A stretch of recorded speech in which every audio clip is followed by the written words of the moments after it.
Hello, BookTube. It's been really hot and humid here in Boston for a good long time, since right around Independence Day. A good long time. A huge chunk of the first half of July was really hot and really humid. Not as bad as some parts of the rest of the country, not as bad as two-thirds of Europe, but bad. Really bad. The kind of heat and humidity where you don't want to do anything that you don't have to do. I remember when I had to do things. I remember when I had to work. When I worked retail, I had to go out in weather like that. And usually I was lucky enough to work in air conditioning, but then I had to get back. And oppressive is the word that's usually used, and it shrunk my world by concentric circles until finally it was just a tiny little orbit. But today was forecast to be temperate, half the humidity, and a lot cooler, 15 degrees, 20 degrees cooler. And it turned out that actually happened. So today has been absolutely picture postcard gorgeous. And the morning was actually almost cool. So my concentric circles broadened out again, and I went out to do errands. I took my little bean out first thing in the morning, and then I settled her, and I went out to do all the errands that had piled up while I was lounging in air conditioning. So I had all sorts of banking stuff to do. I bank in a building face to face with people. I know that's very weird in the 21st century, but that's the way I do it. I don't bank online. And I also, of course, had mailing to do, because as I complain all the time, and yet I wouldn't have it any other way, I apparently do the whole parasocial relationship wrong, because I'm mailing things out to you people all the time. But when all kinds of errands were over, I made my way to the Brattle Bookshop in downtown Boston, which is a used bookstore. Those of you who are new to the channel, it's a used bookstore of ripe antiquity, and I've been going there for a long time. I've been going to the Brattle for a long time, and I missed it. Of course, it was one of the concentric circles that was dropped off when it started to be 95 degrees in the middle of the day and 95% humidity. No way am I going to risk collapsing of heat stroke to get books that I don't need. Nevertheless, it's not just the books. I have such a long association with the Brattle that it really is good for my soul. The Brattle is a great used bookstore. In addition to that, they have a sale lot next door with thousands more books for $1, $3, or $5. And it's a delight to go. As you know, if you've watched this channel, I've gone a million times. I've brought a lot of people there. I love bringing guests to the Brattle. So I went this morning. I said in a video yesterday that I was thinking about going to the Brattle, and that if I did, I was hoping that I would have called in store credit from some of you waiting for me. In that video, I said, you know what to do. But apparently you don't know what to do, because no one got the hint. No one called in credit. I had to pay my own way out of serial killer money. But I hadn't been to the shop in a while, so I overdid it. Seriously overdid it. So as the fake booktubers say, pull up a chair, get some popcorn or your favorite drink, and get ready, because this is probably going to be a long Brattle book haul. We'll start with the mass market paperbacks. So the first one is this. It's Richard Price's debut from the 1970s, The Wanderers. This was made into a movie with Ken Wall. And I thought it was tremendously... I don't know why I got it as a mass market paperback. It has the pictures from the movie. I think it even has an inset of pictures. No, it doesn't. So just those pictures on the back. But I don't know why I got this. I'm a big fan of Richard Price. I really, really like his fiction. It's very strange, very, very much akin to James Ellroy. But I mean, this particular edition, I don't know why I got it, because this is just gonna, these pages are just gonna come right out. See, that's coming out already. See that? That's coming out already. This is never gonna take a read, even one read. I don't know why. It was $1, but I don't know why. Other than that, I don't know why. It's just, maybe it was because I haven't seen this mass market in a long, long time. And so I thought maybe at the moment of purchase, I thought if you're extra careful, but I'm not that careful. So we'll see what happens. I want a more durable copy of this, especially since it will never be reprinted. Never. This is a tale of teenage gang wars in the Bronx of Price's own childhood, of his own youth. And it's fantastic. It's absolutely incredibly done, but it is choked to the eyeballs with every racial epithet and slur that was common in the Bronx of the time. And it doesn't matter. It doesn't matter. Those things are those terms, those ideas, those mind frames are roads into the characters. This is not a pamphlet of race hatred written by Richard Price because he hated other races. Those are roads into the characters. But it doesn't matter. It doesn't matter. The censors that run the publishing industry would never reprint this. So at least I have a copy now, but I'd like a better copy sooner or later. I see clockers, for instance, all the time from him, and Freedom Land. But maybe I will find a more durable copy of this. I grabbed it anyway. Then we have, this is also from the 70s, I assume. No, 1968. This is an anthology of the short stories of the science fiction writer A.E. Van Vogt. This is the Far Out Worlds of A.E. Van Vogt. Far out, man. And it's a collection of short stories. And it, like The Wanderers, it is not going to last a read. It just isn't. I think the reason that I grabbed this was probably because I'm feeling a little guilty. When I'm doing this Brattle haul, there is also a BookTube event going on called Rocket Summer, in which we read science fiction prior to 1970.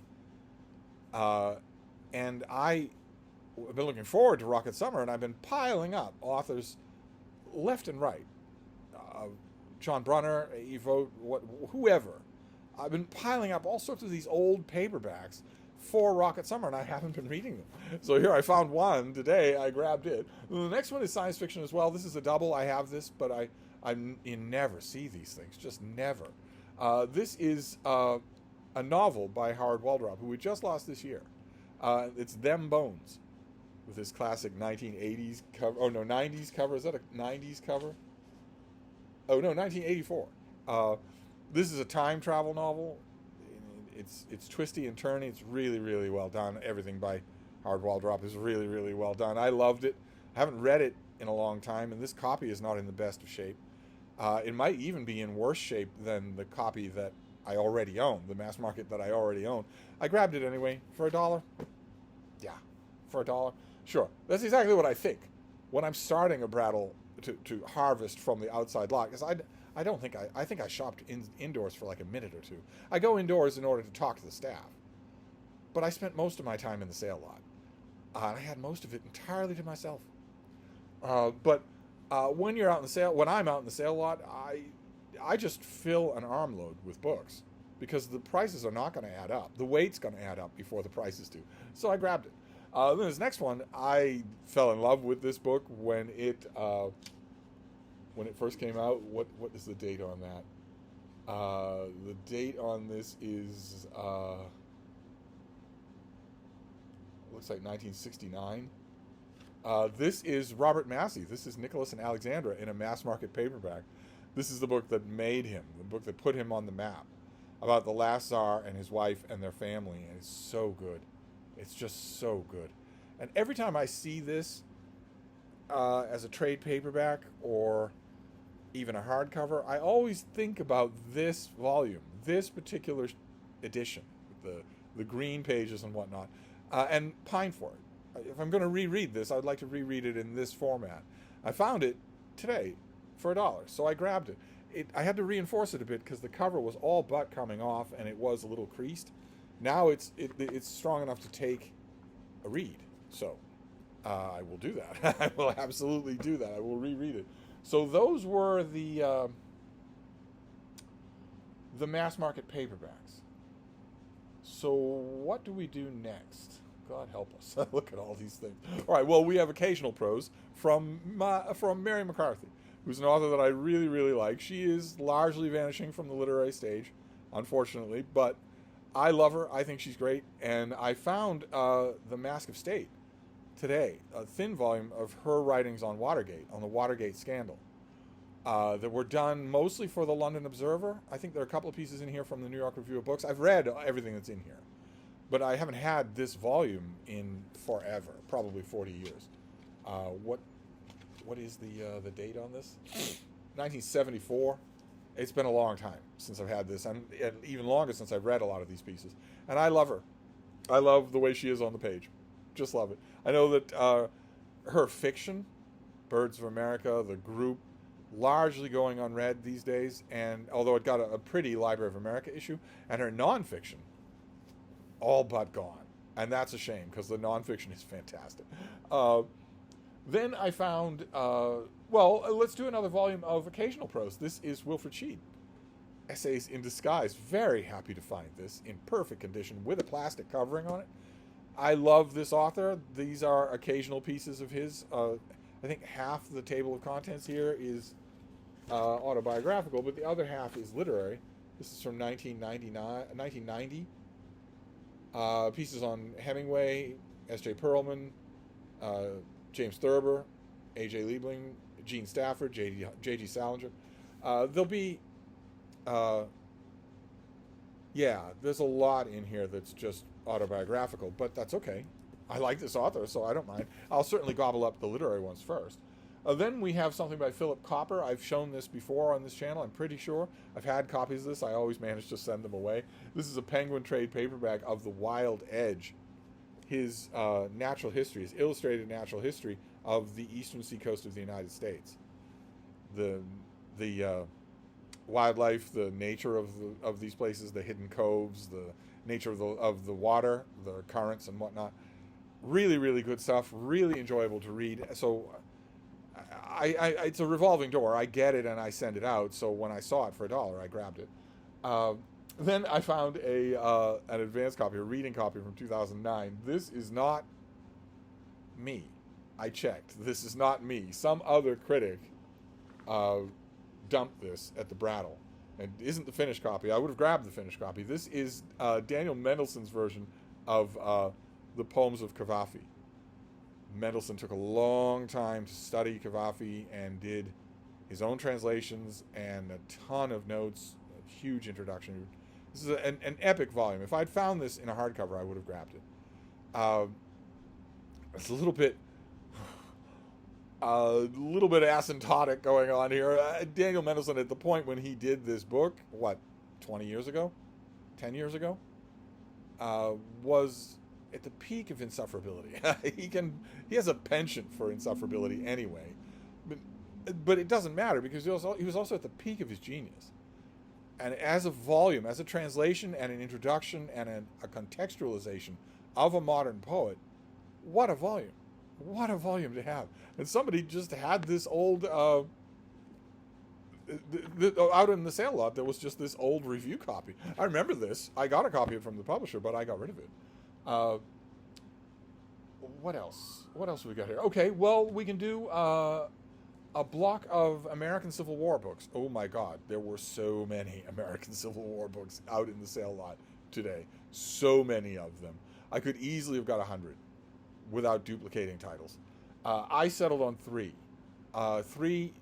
campaigns, 3 military histories of campaigns or individual battles. The first one is O. Edward Cunningham. This is his book on Shiloh.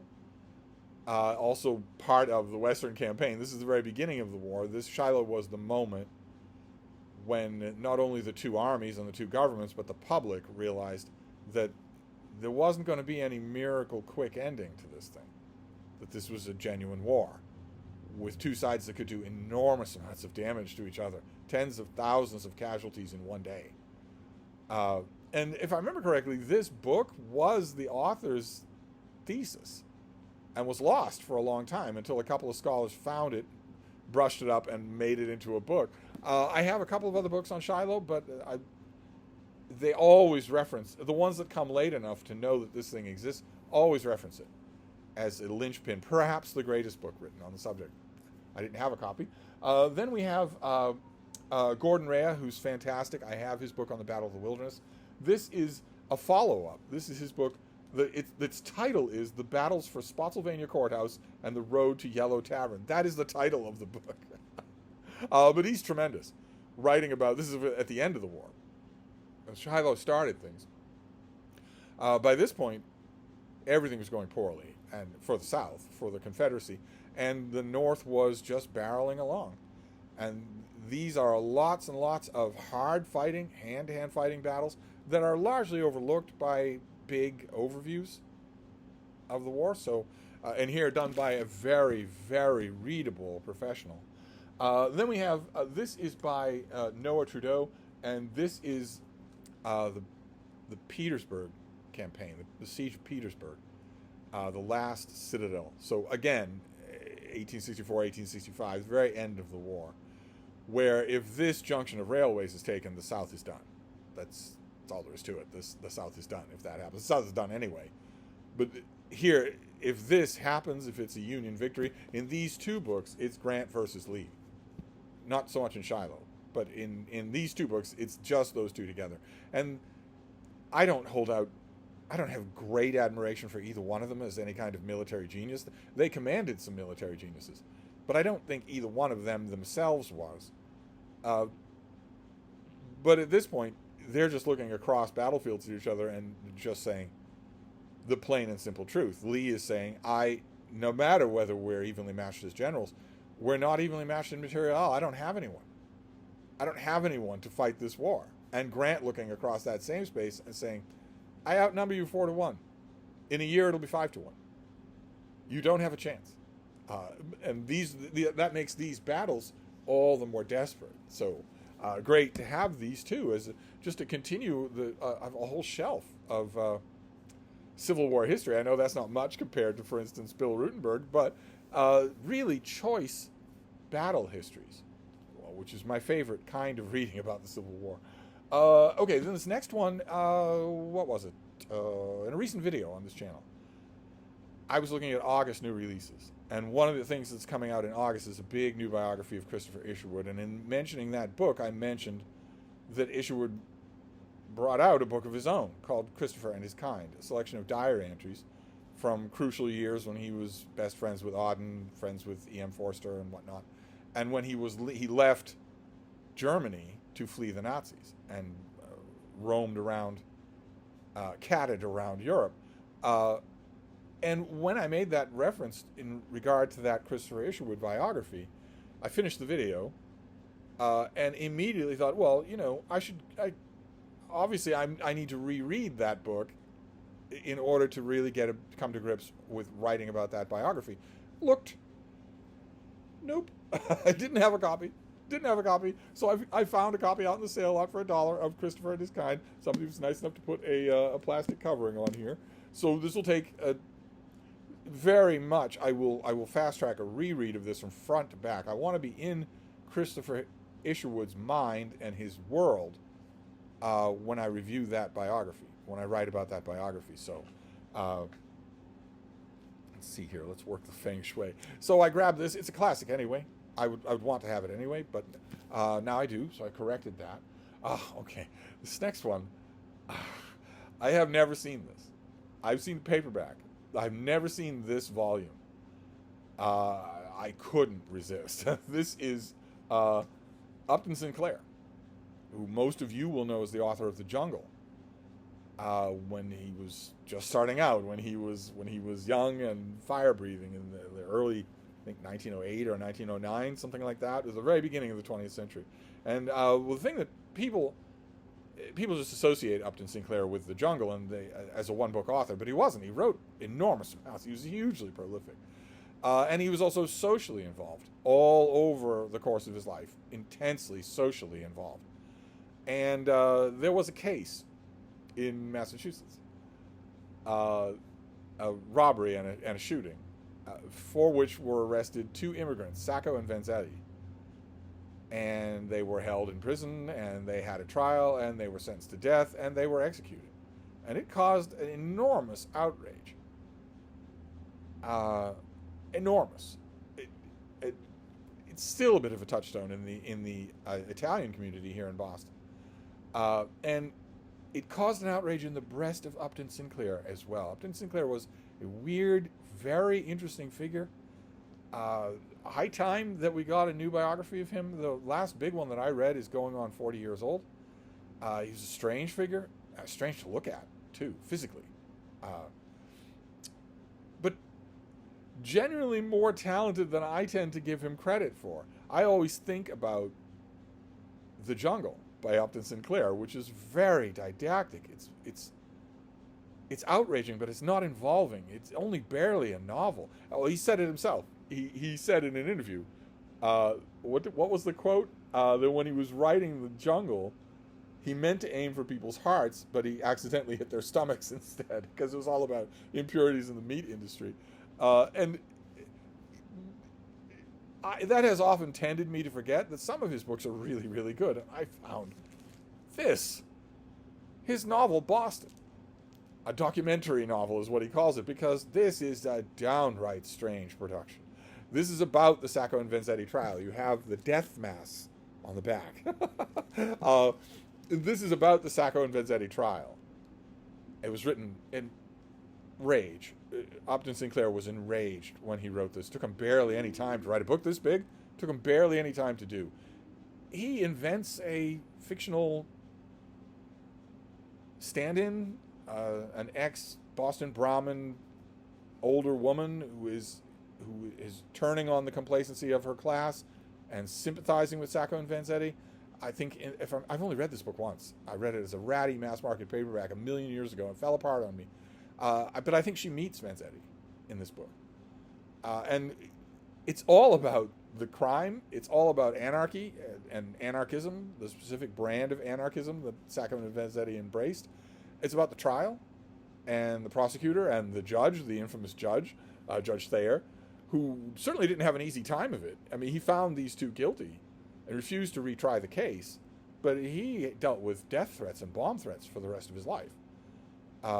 Actually died in hiding from bomb threats years later. But it's the style of this thing, the casting of this. It's a documentary novel. What is that? Is this history? Well, Upton Sinclair worked really hard to get all the facts right about everything, every little detail. Although, if I remember correctly, he does not come down on the issue one way or another. Doesn't say that Sacco and Vanzetti were innocent, even though I think he clearly thought so. I find this kind of thing fascinating.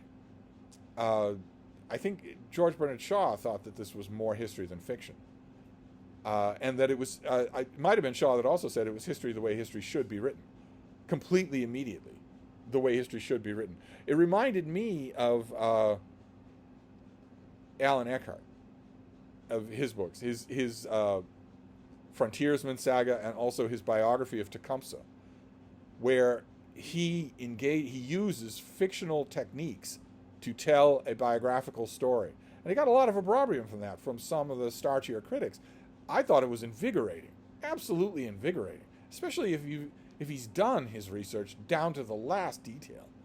But then again, you'd probably expect that I would think that, right? Because I'm a big fan of Livy, the Roman historian Livy, who liberally mixes fictional devices in with carefully researched history. So amazing to get this thing. And you know right away, what is it? Is it a history of Sacco and Vanzetti, or is it a novel? Well, there are invented things in here, but it's a novel that has a photo insert. It has an insert of photos of the time. How many novels have that, right? So you've got protests. The Sacco and Vanzetti case was protested massively. There you have some protesters. If you look very carefully in that picture, you will see Catherine Ann Porter. There are probably other protest pictures. Yeah, look at that. There's the State House here in Boston, with people picketing in front of the State House. Yes, indeed. All right. There are some more protesters. If you look carefully in this picture, you will see Edna St. Vincent Millay. So it's a novel, yes, but it was meant to be incredibly factual. I've never seen this hardcover at all. How wonderful. With somebody already putting a plastic covering over it, the owner of this must be dead. And this volume has a really good sinus-clearing, rabble-rousing introduction by Howard Zinn. So I'm very happy to have it. Very happy to find it. I'll never see it again. Uh, okay, then we can do a literary study. I found a literary study. This is by Andrew Fichter. I don't know this author at all. This is Poets Historical, and it's about dynastic epics in the Renaissance. So, and the author extends that, where an epic poem or a poem cycle that is meant to celebrate the genealogy of the patron. Not just the generosity of the patron, but all the patron's people going back to the Trump of Doom.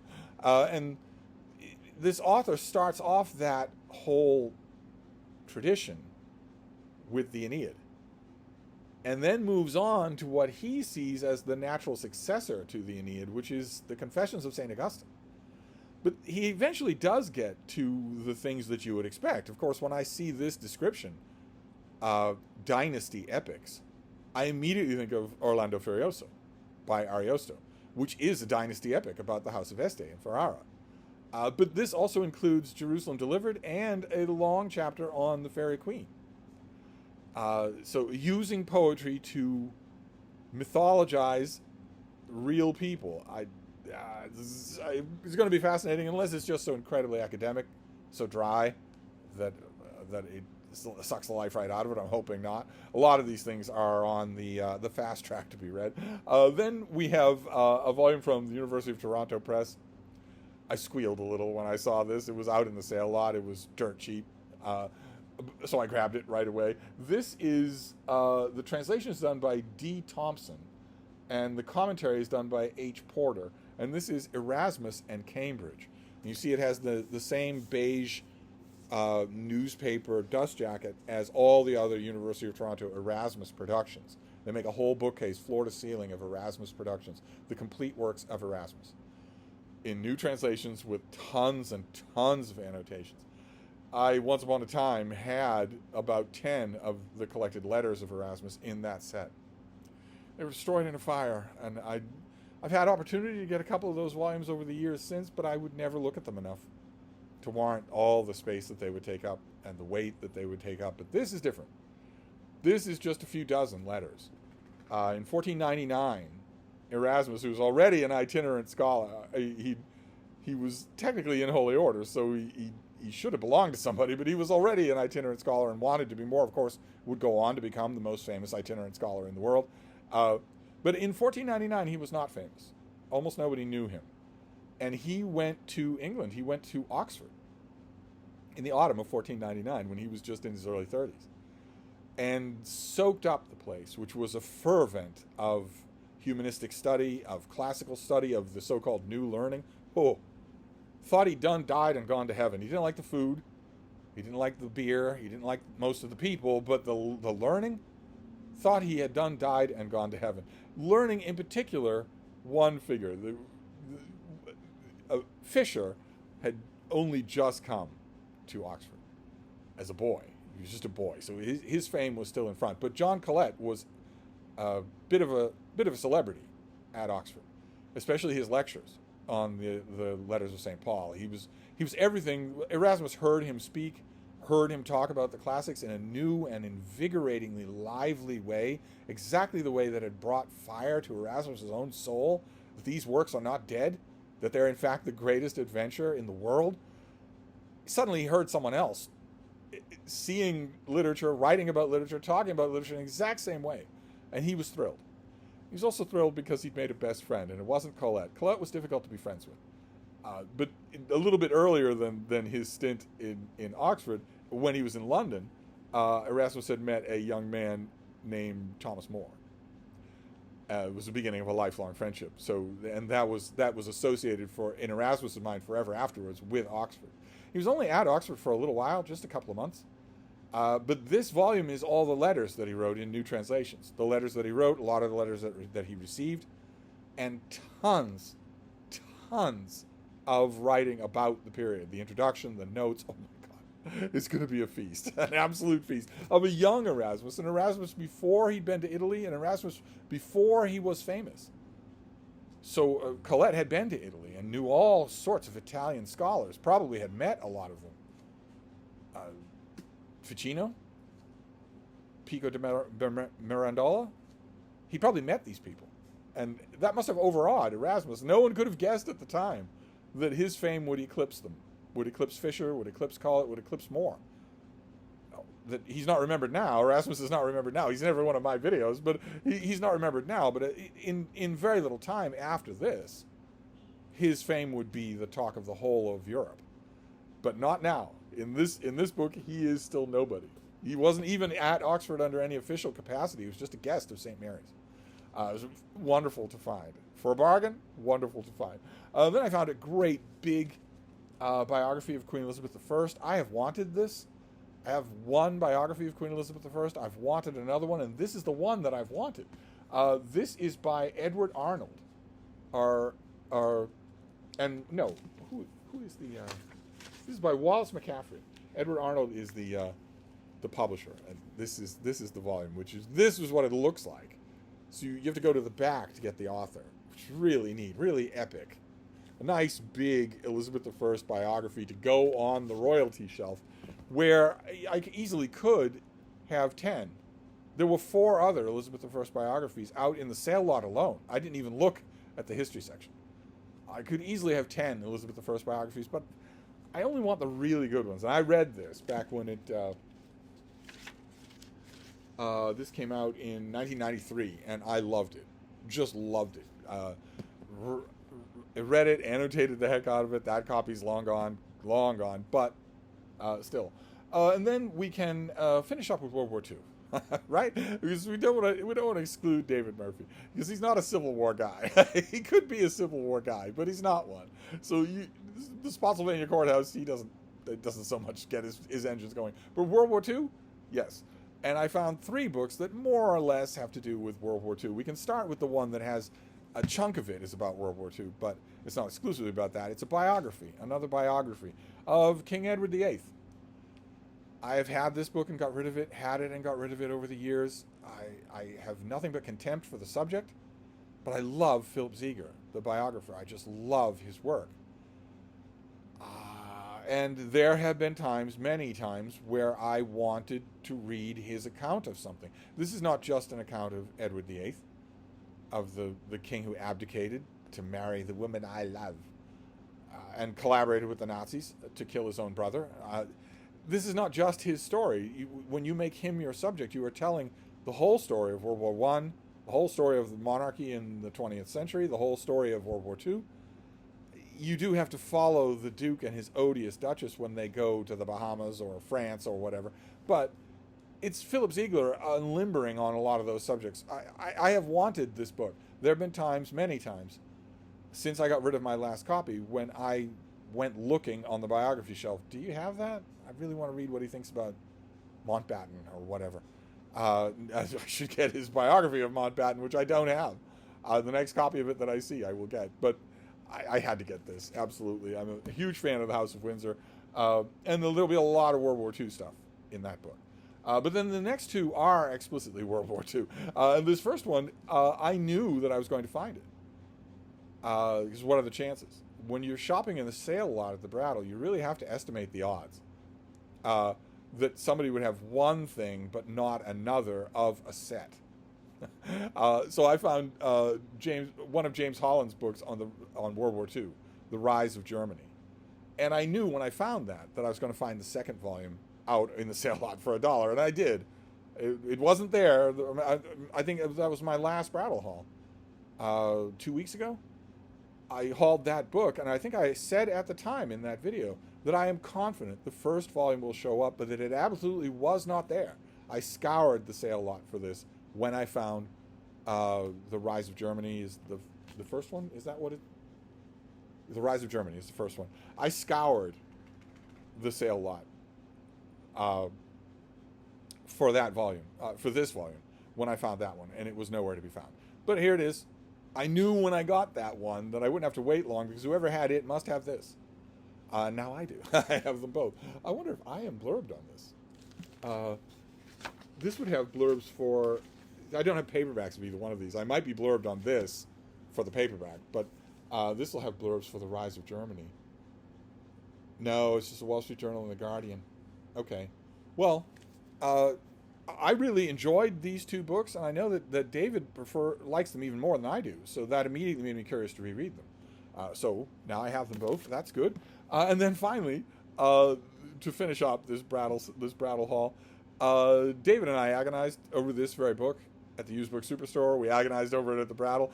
When I was agonizing over this book, my very thought was, if you just wait, it will end up in the sale lot. If you just wait, you will. This is not heart surgery. You don't need any of these books. You can afford to wait. For the price to be cut by 2/3, you can afford to wait, especially since I have an ebook. And that exact thing happened. It was in the sale lot. So I got this, Blood, Tears, and Folly by Len Deighton, the spy novelist, who wrote a big piece of nonfiction here. The subtitle, rather insultingly, calls this an objective look at World War II, insulting all the people who've written about World War II before this book, who were not all party hacks. But this is really, really good as a one-volume history of the war. And when I saw it out in the sale lot, I thought, okay, but surely you have that. And then I remembered, well, no, you wouldn't have been debating it with David if you had a copy. You don't have a copy, or there would have been the first thing you said. You wouldn't have cared. And turns out I don't, so now I do. That's great. So I have these two things for the World War II shelf, and then 3 things for the Civil War shelf. So history's getting a little crowded over there. Don't know what I'm going to do about that. I will postpone any decisions about majorly revamping that bookcase until David is here to help me do it. But anyway, that is the Brattle haul for today, because I was eager to go back. I overdid it a little. I had to carry these things back. No weightlifters. I had to carry them back on my own. So we got Blood, Tears, and Folly. We got The Allies Strike Back. We got Philip Ziegler's biography of King Edward VIII. We have Elizabeth I, this big, meaty biography of her. We have Erasmus in Cambridge. We have Poets Historical, hoping it's not dry academia. Hoping it's not that. It's a really good subject. Boston by Upton Sinclair, in a hardcover that will take any number of rereads. Fantastic. Fantastic to find that. Christopher and His Kind, beautiful hardcover. Somebody put a dust jacket on it. Wonderful. The Civil War, we got The Last Citadel, the Petersburg Campaign. We have The Battle for a Spotsylvania Courthouse, Lee versus Grant, massive attrition on the southern side. We have Shiloh, largely considered the definitive account of Shiloh. We have Mendelssohn's Cavafy. That's what this will always be known as. Just the shorthand will be Mendelssohn's Cavafy. It is a masterful edition of this poet. Everyone acknowledged that at the time when it came out. Kudos to Daniel. This is an absolute masterpiece of scholarship and also love. So now I have a copy. That's great. It's not the finished copy that I would like, but it'll do. The Wild Edge, about the Atlantic shore. Essays in Disguise by Wilfred Sheed. The Mask of State, a bunch of rabble-rousing reporting by Mary McCarthy. And mass market paperbacks. We have Nicholas and Alexandra, Them Bones by the late Howard Waldrop, The Far Out Worlds of A.E. Van Vogt, man, and The Wanderers by Richard Price. I don't even know what would be in the front running for tonight. Usually when I do a Brattle sale haul, a book haul, at least one book is going onto the pile for books to read tonight, and it's too early in the day yet. So I don't know which of these is going to do it. Right now, the strongest pull is the Mary McCarthy book, but this is just an hour to read. So there'll be time for others. Do I dare to get invested in Nicholas and Alexandra? Oh my, it would be a lot of fun to do. But anyway, notice these books are all big and they're all really heavy. And I had to lug them back here all by myself. But at least it wasn't 110 degrees. So that's my Brattle trip. No idea when I'll be back to the shop. I am confident that when I do get back to the shop, there'll be credit waiting for me. But in the meantime, I'll wrap this up for now, and I will see you soon. Thank you, BookTube.